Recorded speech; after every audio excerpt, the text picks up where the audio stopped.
right, there we go, folks. Welcome back. It's Cape Rugby TV time. Well, as you know, so every Wednesday we're talking club rugby. In studio with me, Jerome Parvat and Alistair Tace. Renzo Potman joins us a little bit later to talk to us through some of the games that we are still going to look at. It has been a start now to the league. This is what we've been waiting for. Alistair, quickly from your side, before we take a look at the Villages Tygerberg game, do you think that the Gees, the rugby fever, is it on? Are people talking about it? I think people has been talking about it for weeks. They've been just waiting for that first league game to start. Yeah. You know, for that burst of excitement. I've got to ask you the same question, Jerome, because you guys are busy with coaching, you're busy with education, you're busy with schools, scouting, and everything else that you need to do. The conversation for you as well, because you're seeing everybody. You see them around the field for practice sessions, etc. Is the buzz that the league is here? No, exactly. Like I mentioned it Saturday when the guys came in for their level 2. They were all in a hurry and they were just talking about, we're playing at this club. We have to run now after this, and so the buzz is there. Yeah. So the guys are coming to pack saying, like, we've got to go because we've got to get to our own field and we've got to go prepare our strapping and whatever else. Yeah, definitely. Yeah, right. They have to run. Okay, fantastic. All right, folks, Tygerberg had the home ground advantage against Villages in Super League A this weekend. Let's take a look at the first half.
Welcome back, right? Big result there, at least half-time, Jerome. 28-5 to Villages. Not looking good at half-time for Tygerberg at this stage. Yeah, look, if you play at home and the away team score within the first 13 seconds, then it's going to be a long half for you, because you expect to start well and to put the visiting team under pressure, and just you actually want to score first to keep the momentum. But Villages did well there, and it seems like the first half was just one-way traffic, bad defense from Tygerberg. So an interesting picture there, Alistair, is that getting a point scored against you so quickly can really put you in a negative mindset for that half, but then scoring quickly before the dying can put you back in the positive space. Yeah, I obviously scoring so quick within 13 seconds will put you on the back foot, but coming back before half time, you know, it just gives you a bit of hope. It tails up. You know, you're breaking the defensive line. And it was actually a beautiful try. You know, so it shows them that they can find space on the field. it's interesting to see what the second half holds. You see that running rugby. Okay, well, let's take a look at the second half. This is, of course, Tygerberg hosting Villagers. There's the second half.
All right, folks, we are kind of mesmerized at this game here.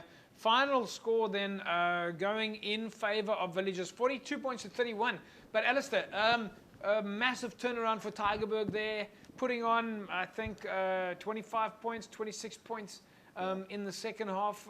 That's quite a turnaround. Massive turnaround. I think they outscored Villagers 24 points to 14 in the second half. Yeah. You know, but just chatting about that first half, scoring at the end, tails up going into the halftime. The knowing that we can score tries, and then in the second half they just gave the ball air, and found space, on the field. So Jerome, you got to ask though, for Villagers, I mean, they must be thinking, if we want to win a game, we've got to close off the game. To get 28, 30 points scored against you in the second half, or 25, 26.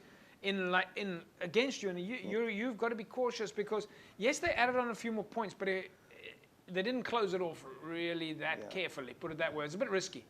Yeah, it is, and what I see also, what the coaches do, like when you're comfortable, you think of the next game, so you put your subs on. Maybe you put your subs on too early, and that's where the other team gets up and get. But I mean, it gives Tygerberg hope for the season to come back like that. Yep. Any team would have given up. They've done well to come back like that. And 11 points in the game, they could have won the game. Yeah. Well, it certainly looked like the Tira fans were getting behind the club there in the second half. So, yeah, well done, guys. Good game of rugby for both sides, Tygerberg and Villagers. Alistair Tace, your plans for the weekend? No rugby this weekend. No rugby this weekend? So I'm going to go watch some rugby this weekend. You can relax a little bit this weekend. All right, well, we're going to say goodbye to you. Your seat is now going to be filled by Renzel Botman, and we look forward to hopefully seeing you again next week. See you, JB. Thanks. All right, folks, we're going to take a break. When we come back from the break, Renzo Botman joins us, and we'll be taking a look at the Hamilton St. George's game, and we'll also shortly be taking a look at Brackenfell and Durbanville. All your fixtures and results still coming up. Back in a sec. Don't go away.